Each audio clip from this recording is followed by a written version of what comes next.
Bienvenidos a una nueva sesión formativa de Aliados en Alzheimer titulada Actualización de terapias farmacológicas y no farmacológicas en la enfermedad de Alzheimer. Para hoy contamos con un ponente excepcional que es el doctor Guillermo García Rivas del Servicio de Neurología del Hospital Ramón y Cajal. Guillermo García Rivas es médico adjunto del Servicio de Neurología del Hospital Ramón y Cajal desde hace muchos años, donde forma parte de la unidad de enfermedades neurodegenerativas. Previamente, en su trayectoria profesional, ha formado parte de equipos de investigación médica de varios laboratorios farmacéuticos, realizando muchos ensayos clínicos centrados en nuevos fármacos y fármacos actuales en la enfermedad de Alzheimer y otras enfermedades neurodegenerativas. Él es licenciado en Medicina y es autor de numerosas publicaciones científicas que tienen como eje central la búsqueda también de biomarcadores diagnósticos de todas y cada una de las enfermedades neurodegenerativas, no exclusivamente la enfermedad de Alzheimer. Actualmente coordina nuestro grupo de estudio de neurología de la conducta y cognitiva de la Asociación Madrileña de Neurología y ha sido coordinador científico de proyectos como No Alzheimer, destinados a informar y formar a familiares, pacientes y profesionales sobre la enfermedad de Alzheimer. Guillermo también fue coordinador del grupo de estudio de neurología de la conducta y demencias de la Sociedad Española de Neurología y ha participado en numerosos documentos de consenso destinados a mejorar la atención de las personas con Alzheimer y sus familias. Para mí es un inmenso honor presentar a Guillermo como neurólogo y como amigo. Será un placer poder escuchar y tiene una gran capacidad docente.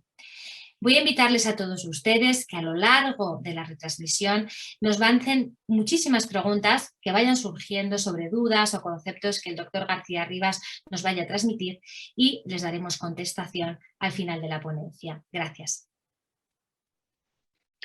Muchísimas gracias, Sagrario, por tus palabras y paso a hablar de la actualización de las terapias farmacológicas y no farmacológicas en la enfermedad de Alzheimer.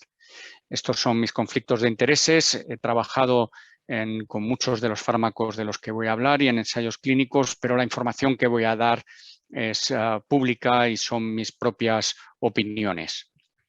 Realmente no sabemos cuál es la fisiopatología de la enfermedad de Alzheimer, cómo se está produciendo esta enfermedad neurodegenerativa en el cerebro. Sabemos que hay tres actores principales en la misma, que es el depósito de beta-amiloide, la hiperfosforilación de la proteína tau y la neurodegeneración. ¿Cómo están unidas estas tres grandes hitos que se observan en las autopsias y en los cerebros de las personas que tienen enfermedad de Alzheimer? No está todavía muy claro. Está claro el papel crucial de la A-beta, de la proteína precursora de amiloide, y que parece que ese evento es capaz de hacer que se empiece a degenerar la proteína tau que está dentro de las neuronas, y esta proteína tau fibrilar es la que eventualmente llevaría a una muerte neuronal y a una degeneración. Hay dos fenómenos que hay que conocer. El fenómeno, por un lado, de resistencia. Hay personas que a lo largo de toda su vida no tienen esta patología en el cerebro, por lo tanto, no es un proceso natural en los seres humanos. Y luego hay una resiliencia a esta patología. Nos encontramos con algunas personas que tienen esta patología en su cerebro, pero que sin embargo no manifiestan síntomas clínicos. Por lo tanto, hablamos de una capacidad de resiliencia a esta enfermedad degenerativa. Y tampoco nos queda claro cómo esto se traslada en la clínica. No sabemos muy bien cuánta cantidad de beta-amiloide o cuánta cantidad de tau o cuánta cantidad de neurodegeneración es necesaria para tener sintomatología clínica o desarrollarlo. Conociendo este escenario en el que nos movemos, que no está muy claro cómo estos actores se inician, se tienen que diseñar fármacos. Y lo que voy a dar es unas pinceladas de algunos fármacos que algunos están ya comercializados o en vías de comercialización, y no voy a entrar mucho en aquellos que están en investigación, sobre todo en las primeras fases de investigación, porque la mayoría de ellos, desgraciadamente, no van a ser más que promesas. Por lo tanto, yo creo que voy a hablar un poco en este breve tiempo de lo que son más realidades. Esto es todo el mapa de todo el pipeline, de todo el desarrollo farmacológico que hay a día de hoy. Como veis, hay una playa de fármacos que están en diferentes fases de estudio y vemos que la mayoría de los fármacos que están ahora mismo en fase 3, o un gran número de ellos, están dibujados de rojo, que significa que su diana es el amiloide. Lo que vemos a la derecha en morado son los fármacos que son pequeñas moléculas, es decir, parecidas a lo que sería el paracetamol, la aspirina, etcétera. Estas pequeñas moléculas, que representan la mayoría de los fármacos que están en estudio, tienen diferentes tipos de mecanismos de acción para ello, y en la parte de la izquierda del círculo tenemos en color naranja representados aquellos tratamientos que son sintomáticos, que intentan abordar los síntomas que produce esta enfermedad. Como vemos, hay una gran pléyade de fármacos que están ahora mismo en estudio, y aquí en la gráfica de la izquierda vemos que mayoritariamente los fármacos que había en estudio eran para la amiloide. Ha caído un poco el interés en el estudio de los fármacos antiamiloide y ha subido sobre todo el interés en estudiar fármacos que controlen los síntomas conductuales y cognitivos asociados a la enfermedad de Alzheimer. Como he dicho, algunas pinceladas de algunos fármacos o sustancias que pueden estar ahora mismo en el mercado, y hay una serie de inhibidores de la agregación que intentan disminuir la cantidad de beta-amiloide o de proteínas anormales que se producen en el cerebro. Uno de ellos es la homotaurina, que es una variante de un aminoácido que se encuentra en el cerebro en elevadas concentraciones, que se llama taurina. La taurina también se produce en el hígado y su función fisiológica es parcialmente desconocida. Hay grandes cantidades en el cerebro, pero no se sabe muy bien cuál es la función que tiene. Desde luego no es un neurotransmisor, parece que es una sustancia que mejoraría o estabilizaría un poco el pH de las células. Estas variantes del aminoácido taurina se llaman homotaurina, tramiprosato y ALZ 801. En los estudios in vitro, en elevadas concentraciones de estos fármacos impedirían la agregación de beta-amiloide y tendrían un efecto antiinflamatorio central. El diseño de los estudios que se han hecho clínicos han sido bastante subóptimos, con estudios de variabilidad muy grande en qué es lo que se medían, y hay una ausencia de biomarcadores en las mediciones que se han hecho y han sido de muy pequeño tamaño muestral. Sí que es verdad que algunos estudios ya en fase 3 en humanos sugieren que puede ser útil en el subgrupo de pacientes que tienen la variante genética APOE4 y en fase de ya demencia. Sí que hay un ensayo clínico en fase 3 que fue negativo con tramiprosato, que es una molécula derivada de la homotaurina, y la compañía farmacéutica intentó comercializarlo como suplemento nutricional llamado ViviMind. La FDA, la agencia reguladora norteamericana, rechazó su comercialización al considerar que esto no era un nutriente, no era un alimento, sino que era un aminoácido que no producía cambios en la alimentación. Ahora mismo hay un ensayo en fase 3 que se llama Apollo E4 con un derivado de la homotaurina, que es el ALZ801, que se está haciendo específicamente en portadores APOE4 positivo y en fase de demencia moderada. Veremos a lo largo, supongo que dentro de 3 o 4 años, de ver un primer inicio de resultados con esta homotaurina. Otro de las sustancias que ha sido recientemente noticia ha sido el 3-galato de picogalectina, que es un flavonoide extraído del té verde. Y en modelos experimentales sí que aumenta la resistencia de la agregación de proteínas, es decir, que sería un fármaco anti-neurodegeneración. Es una molécula muy inestable y tiene una biodisponibilidad, es decir, una capacidad para ser absorbida por nuestro cuerpo muy variable tras la administración oral. Por lo tanto, no es útil tomar el té verde, como he puesto aquí, a diario, porque la cantidad que vamos a tener de este flavonoide, de esta epigalocatectina, es relativamente baja y muy variable. Se han intentado estudiar en diversas enfermedades, entre ellas en enfermedades degenerativas como el Huntington y la atrofia multisistema, con ensayos clínicos negativos. Y hubo un ensayo en fase 2 que se realizó en España, en Barcelona, y que fue anunciado como positivo en el síndrome de Down, en personas con síndrome de Down, con edades entre 16 y 34 años de edad, relativamente jóvenes para tener enfermedad de Alzheimer asociada a síndrome de Down, y lo que pasa es que, sin embargo, el grupo que tomó esta epigalogatectina no presentó mejoras significativas en 13 de 15 subpruebas de una batería de evaluación que se hizo, ni en 8 de 9 áreas de adaptación funcional evaluadas por cuidadores. Por lo tanto, aunque los resultados en 2 de las 15 pruebas fueron muy positivos y en una de las 9 áreas fue también positivo, pero el resto de resultados no fue muy allá.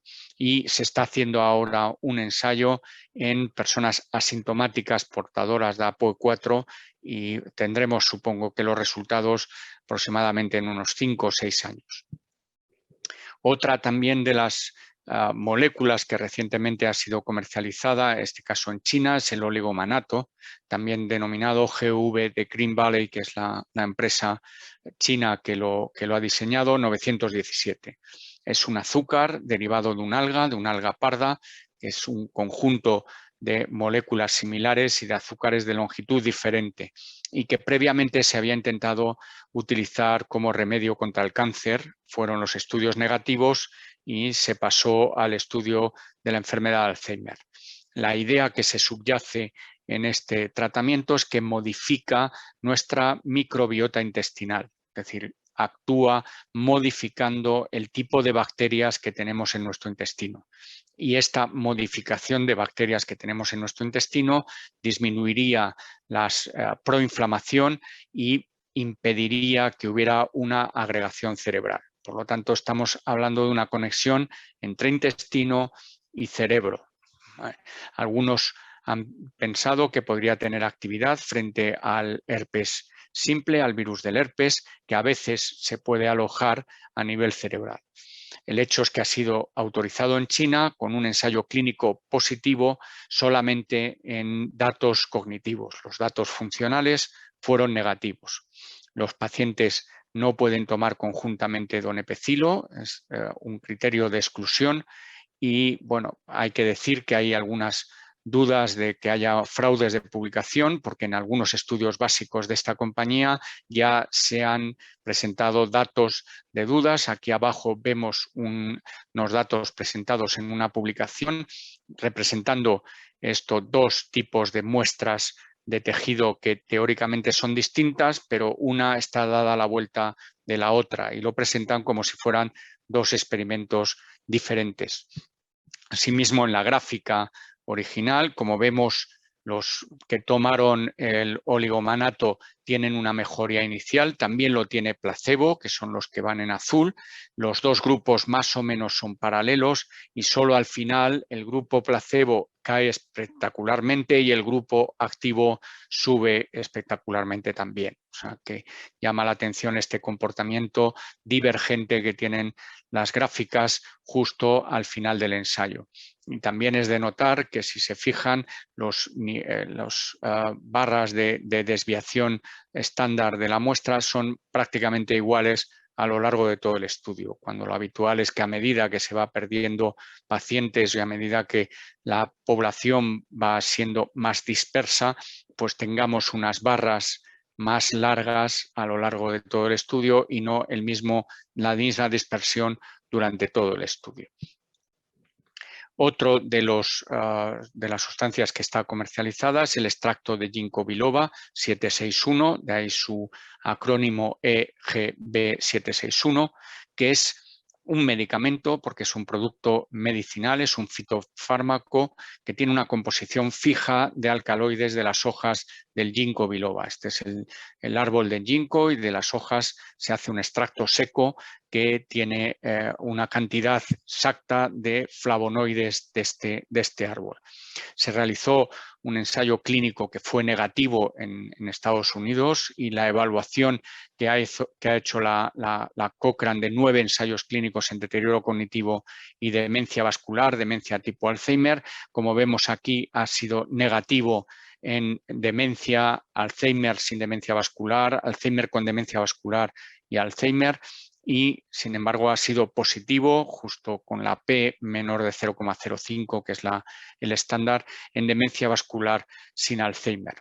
En algunos países de Europa está comercializado como medicamento y en España está comercializado como medicamento sin indicación aprobada en enfermedad. La indicación que tiene en España es mejoría del deterioro cognitivo asociado a la edad. Sin embargo, está clasificado en el grupo farmacológico de otros fármacos antidemencia y queda, por lo tanto, a mitad de camino entre lo que sería un fármaco que nos podría ser útil en la demencia vascular sin Alzheimer o un suplemento, un fitofármaco, un medicamento que su indicación sería en deterioro cognitivo de personas normales que han cumplido edad. Otra de las terapias que ha habido recientemente es el recambio plasmático, con una idea de disminuir la carga de amiloide y probablemente pues, de actuar sobre mecanismos de inflamación y de albúmina. La idea es que del intersticio, del líquido que hay en el propio cerebro, se depura hacia el líquido cefalorraquídeo, de este líquido cefalorraquídeo se depura hacia el plasma y el plasma es depurado por una máquina parecida a las máquinas de diálisis. De tal manera que la albúmina, que es una proteína transportadora de otras proteínas, llevaría este péptido de amiloide hasta esta depuradora y se quitaría esta albúmina con péptidos amiloides y se devolvería la sangre limpia otra vez al paciente. La mayoría de los experimentos, por lo tanto, necesitamos de una vía de entrada sanguínea y de una vía de salida y realizar un procedimiento que puede tardar unas 3-4 horas en hacerse para hacer lo que se llaman recambios plasmáticos o bien terapéuticos o bien de bajo volumen.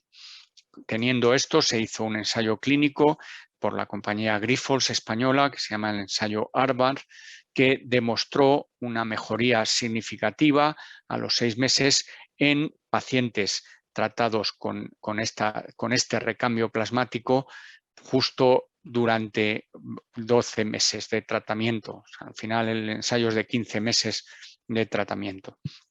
Como vemos, lo que hubo fue una mejoría si agrupábamos a todos los pacientes y dependiendo un poco del estadio en el que estaban. Solo fue claramente positivo en pacientes con una demencia moderada y lo que vimos fue que si sacamos todos los grupos que había con tratamiento versus placebo, algunos no daban la significación estadística y otros estaban justo rozando la significación. Por lo tanto, el ensayo clínico no es claramente positivo, pero nos da una idea de que puede haber un mecanismo de actividad si retiramos y si hacemos una limpieza de nuestra sangre y retiramos, por lo tanto, amiloide de nuestro cerebro y de nuestro sistema. Y también hablar de los complementos alimenticios. Hay un alimento que tiene un uso particular, que se llaman PARNUT o para un propósito médico especial. Esto ya está más regulado por las agencias europeas y tiene que estar comercializado para una sola indicación y la indicación tiene que contener la frase de que es el manejo dietético para una enfermedad. Por lo tanto, su indicación es en enfermedad y su dispensación debe de estar controlada en farmacias y con prescripción médica. En esta categoría solo hay un alimento de uso médico en enfermedad de Alzheimer, que es Subenaiz. El resto son complementos alimenticios que solo tienen que argumentar que complementan a la dieta normal, no pueden informar de beneficios en enfermedades, por lo tanto, su indicación o su uso es en personas sanas, su dispensación es libre sin receta y pueden venderse en parafarmacias y otras tiendas. Aquí hay unos ejemplos de complementos alimenticios y Amazon, por ejemplo, ofrece más de 10.000 resultados si uno teclea nutrición, cognición y memoria. De Subenaiz hemos tenido recientemente los datos del ensayo clínico que se hizo en personas con deterioro cognitivo ligero y que han seguido un tratamiento continuado por 3 años. De estos datos a 3 años, que es un tiempo bastante importante para la evaluación de un fármaco y también de un complemento nutricional, vemos que se produce una reducción del 76% del deterioro en el brazo activo en memoria. Vemos que el grupo que estuvo tomando durante 3 años Subenaiz tiene un descenso muy leve de la memoria, mientras que el grupo control empieza a tener cada vez una curva más progresiva en pérdidas de memoria. Asimismo, vemos que es también muy interesante que el grupo activo, el grupo tratado con Subenaiz, tiene una reducción menor del volumen del hipocampo, que es la estructura cerebral que se encarga de los procesos de memoria. Por lo tanto, estamos aquí viendo que Subenaiz parece que está produciendo un efecto modificador del cerebro y es capaz de modificar a lo largo del tiempo y de evitar que haya una mayor pérdida neuronal. De hecho, en este resumen que hicimos de guías para el tratamiento con Subenaiz, la recomendación es que se debe de tomar por lo menos por 2 años o más para ver que tenga un beneficio y que sus beneficios como una terapia que tiene una tendencia a la modificación de la persona, lo vamos a ver a más largo plazo que no al corto plazo de 6 meses o 1 año. También recientemente un grupo español dirigido por Pablo Martínez Laje ha demostrado que Subenaiz es coste efectivo. En este trabajo, cuyo primer firmante es Javier Mar, y hacen un estudio farmacoeconómico donde ven que el uso de Subenaiz durante la fase de deterioro cognitivo leve supone un ahorro en costes económicos respecto a una corte normal de pacientes que no recibieron Subenaiz. Y esto se debe a que si prolongamos a los pacientes en su fase de deterioro cognitivo ligero, somos capaces de ahorrar costes, porque en esa fase realmente los pacientes, como están independientes, generan pocos costes. Y es más el beneficio que se obtiene de ser suplementados con Subenaiz que los costes que pueden ser derivados de su compra, de su uso y de los costes asociados de deterioro cognitivo ligero. Subenaiz también en este estudio de Félix Viñuelas de Sevilla se vio cuál es el efecto que tiene cuando se asocia a los fármacos que hay para el tratamiento de la enfermedad de Alzheimer, que son los inhibidores de colinesterasa, donepezilo, galantamina y ribastimina. Y lo que se vio es que aquellos pacientes que no reciben ningún tratamiento tienen un empeoramiento es hacia arriba y mejoría es hacia abajo, y que aquellos que estuvieron con la terapia combinada de Subenaiz más un inhibidor de la colinesterasa, más donepezilo, ribastimina o galantamina, tuvieron una mejor estabilización y un menor, incluso en algunos, una mejoría clara en su funcionalidad. Por lo tanto, la idea es no solo utilícelos, sino que utilícelos de manera conjunta y probablemente tengamos un efecto sinérgico de esa combinación.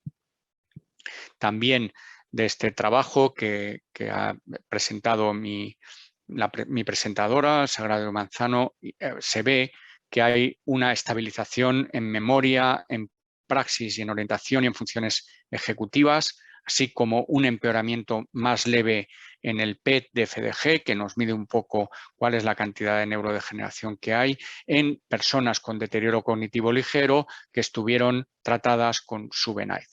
En la escala de cambio subjetivo nos muestra mejorías cercanas al 25% de los pacientes, así como una menor diferencia en la funcionalidad global. Por lo tanto, yo creo que la idea que se va estableciendo es tratamientos a largo plazo y prolongados de Subenide estabilizan más las funciones del cerebro y quizá veamos un efecto sobre el hipocampo, sobre estructuras que tienen que ver con la memoria. También hemos tenido a lo largo de este año inmunoterapia activa antiamiloide, es decir, vacunas frente al amiloide. La idea es que en este tipo de vacunas lo que hacemos es utilizar un péptido de amiloide y en ese péptido de amiloide lo que hacemos es exponer al sistema inmune para que reconozca a nuestros péptidos de amiloide. Por ahora ha habido abandonos o inactivos de los que vemos aquí arriba, pero tenemos 3 vacunas que están todavía en fase de ensayos. Una vacuna española, ABVAC40, que continúa en un ensayo clínico con algunas modificaciones que ha habido. Otra que es de ACE-Inmune, que es una vacuna liposomal, parecida a las vacunas que se han empleado ahora en el COVID y que se está haciendo un ensayo en fase 2 en el síndrome de Down, que es en lo único que ha quedado. Por ahora se canceló la fase 2 en humanos. Y otra vacuna, que es la vacuna con un péptido sintético, este está realizado todo en laboratorio, que se une también a unas células T para aumentar y mejorar su inmunología, y los resultados en fase 2 fueron positivos, aunque hubo errores en el diseño del ensayo que no permiten asegurar que el ensayo fuera claramente positivo, y se han anunciado el año pasado 2 ensayos en fase 3, pero todavía no están activados los mismos. Esperamos que una vez que pase la pandemia se active de nuevo esta vía de inmunización activa. Y también hay inmunización pasiva, es decir, anticuerpos monoclonales frente al amiloide. Estos anticuerpos hay que recibirlos de manera periódica por tiempo, porque dejan de hacer efecto y se pierden con el tiempo, como los anticuerpos que tenemos frente a la COVID, por ejemplo. Hay 2 generaciones de anticuerpos. Los primeros anticuerpos no eran selectivos frente a las formas de placa de amiloide, sino que lo que hacen es limpiar todo el tipo de amiloide, que son ponezumab, bapineuzumab, crenezumab y solanezumab. Estos 4 anticuerpos monoclonales, los 4 han demostrado efectos, no han tenido efectos sobre la enfermedad de Alzheimer y han sido abandonados los 4. Los nuevos anticuerpos monoclonales que son selectivos son el lecanemab o BAN2401, el aducanumab, recientemente comercializado como Aduhem, gantenerumab, donanemab y un gantenerumab modificado que lo que hace es que intenta mejorar la absorción de este fármaco por el sistema nervioso central. Como vemos, la mayoría de ellos tienen una gran selectividad sobre las placas de amiloide más que sobre los monómeros, sobre el inicio del amiloide. La idea es remover la placa, que es donde hay más cantidad de amiloide, y no tocar tanto las formas monoméricas solubles, que son poco importantes para la neurodegeneración que se produce. El bapineuzumab, que fue el primer anticuerpo monoclonal que se utilizó, como he dicho, se administró por vía intravenosa en pacientes con enfermedad de Alzheimer leve o moderada y, como vemos, no tuvo ningún efecto. La gráfica en color negro es el grupo placebo, en color azul el grupo activo y, como vemos, no hubo diferencias entre el grupo placebo y el grupo activo, y no las hubo tampoco si se aumentaba, si se doblaba la dosis. Si se empleaba en vez de 0,5 miligramos por kilogramo, en 1 miligramo por kilo, tampoco hubo resultados positivos. Y sí que se encontraron algunos efectos adversos llamativos, que es lo que llamamos los ARIAS o alteraciones de neuroimagen relacionadas con los anticuerpos antiamiloide. Se pueden producir zonas de edema cerebral, esto que vemos en blanco es un aumento del líquido dentro del propio cerebro, o áreas H de hemorragias, esto que estamos viendo, estos puntos que se ven aquí sobre esta zona que está más llena de edema, son hemorragias pequeñas, microhemorragias. Estos cambios en el cerebro la mayoría de las veces son asintomáticos, pero pueden producir síntomas de dolor de cabeza o incluso de alteraciones en el habla o en la movilidad. Son más frecuentes al inicio del tratamiento, suelen aparecer en las primeras 2-4 semanas tras la primera administración y son más frecuentes en aquellos portadores ApoE4. Por lo tanto, hay que siempre que se instauren este tipo de tratamientos, hay que hacer una serie de controles radiológicos. Aducanumab es el primer fármaco que observa una reducción clara en la beta-amiloide, es el primer monoclonal que demuestra una disminución significativa y dosis dependiente en la carga cognitiva, en la carga de amiloide, y tiene una cierta tendencia a la mejoría cognitiva. Se hicieron 2 ensayos clínicos que fueron prácticamente simultáneos, el ENGAGE número 301 y el EMERGE número 302, en pacientes con enfermedad de Alzheimer prodrómica o demencia leve, mayoritariamente enfermedad de Alzheimer prodrómica, con un mini-mental de entre 24 y 30 y un seguimiento de 18 meses. La administración del fármaco fue intravenosa y se fue haciendo de manera gradual. Se llegó a unas dosis altas, que eran de 10 miligramos por kilo, o unas dosis bajas, que eran de 6 miligramos por kilogramo. Se hicieron varias versiones y varios cambios en el protocolo al ver que no había tantas áreas, tantos edemas en el grupo ApoE como se esperaban. Lo que se hizo fue subir a todos los pacientes a 10 miligramos por kilo, independientemente del estado ApoE4 que tuvieran. Se hizo un análisis intermedio el 26 de diciembre del 2018 para ver si los fármacos y los ensayos iban por buen camino o por mal camino, y ese ensayo clínico, ese análisis que se hizo de futilidad, fue un análisis negativo, es decir, no se consideraba que los tratamientos fueran útiles. Por lo tanto, el análisis se hizo en diciembre y los 2 ensayos se pararon el 27 de marzo del 2019. Lo que se hizo, los 2 ensayos se empezaron a analizar y lo que se vio claramente en los 2 ensayos es que aquellos que estaban con alta dosis y baja dosis del fármaco, alta dosis y baja dosis del fármaco, disminuían la cantidad de amiloide cerebral que tenían. Esto ya lo habían demostrado en el primer ensayo, pero en estos 2 ensayos también se demuestra y se ve como el grupo placebo pues no hace nada el amiloide o incluso sube un poquito. En cuanto a los datos de eficacia, analizando los datos ya una vez finalizado anticipadamente el ensayo, se vio que aquel grupo de alta dosis de aducanumab y en el ensayo EMERGE tuvo una diferencia significativa con respecto al grupo placebo en cognición, en capacidades de memoria y de actividades de cálculo, etcétera, y de orientación. Esto no ocurrió en el grupo del ensayo ENGAGE. Aquí, como veis, el grupo placebo que va en gris se sitúa en medio del grupo de baja dosis y de alta dosis, al cabo de 78 semanas, prácticamente 2 años de tratamiento. Aquí, si podemos comparar este dato positivo con los datos que tenemos previamente, lo que vemos es que el grupo del ensayo ENGAGE es negativo, no tiene ninguna diferencia entre aducanumab o dar placebo, y el único que es diferente es el ensayo de MERS, que tiene una diferencia tanto en el mini-mental como en escalas de funcionalidad.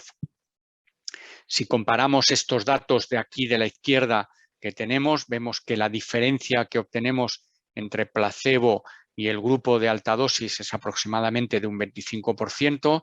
Si lo comparamos con los datos que hemos visto previamente de Subenaiz en memoria, vemos que aquí la diferencia a los 12 meses es de un 15%, es decir, de un 25 frente a un 15. Como vemos, pues las curvas son bastante similares entre un ensayo y otro, entendiendo que son grupos distintos, entendiendo que es una evaluación diferente y por lo tanto que no podemos establecer una comparación sentada categóricamente. ¿Hay algún grupo que se beneficie un poco más en estos ensayos que estamos haciendo? Pues probablemente los que son portadores de ApoE tienen un favorecimiento a aducanumab. Llama la atención que los que están mejor, no tienen grandes diferencias. Este es el Minimental de mayor o igual a 27.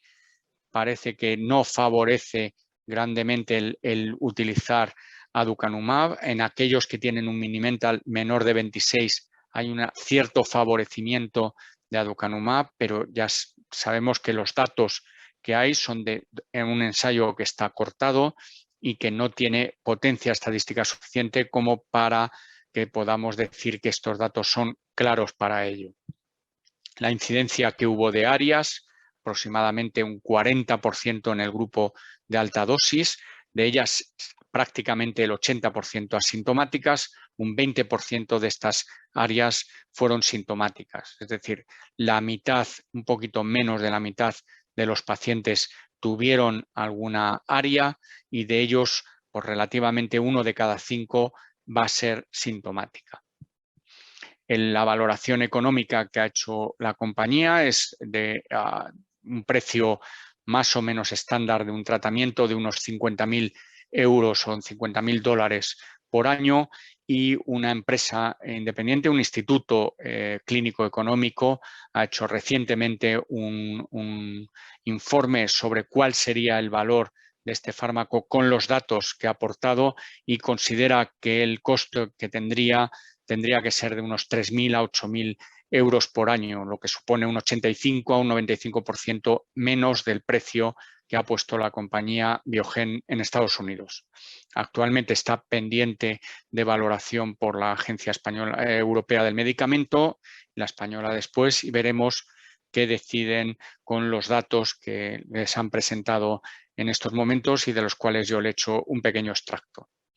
Por lo tanto, esta es la diapositiva inicial, lo que hablábamos de la fisiopatología de la enfermedad de Alzheimer, con la A-beta, con tau, con neurodegeneración, con la clínica, con nuestra propia resistencia y resiliencia, pero a esta fisiopatología probablemente hay que añadir muchas más cosas: inflamación, autofagia, nuestro metabolismo, nuestra capacidad de plasticidad sináptica, nuestra vascularización, y qué duda cabe que nuestra genética, intentar tener un buen envejecimiento, intentar cuidar nuestros factores de riesgo vascular, intentar que no estemos aislacionados, no tengamos sedentarismo, evitar la depresión, evitar la hipoacusia, dedicarnos a los estudios, todo esto está influyendo seguramente sobre esta cascada que estamos aquí. Por lo tanto, no todo es amiloide y tenemos otras vías de actuación,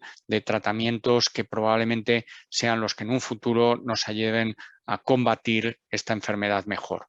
Pues muchísimas gracias por vuestra atención y espero vuestras preguntas.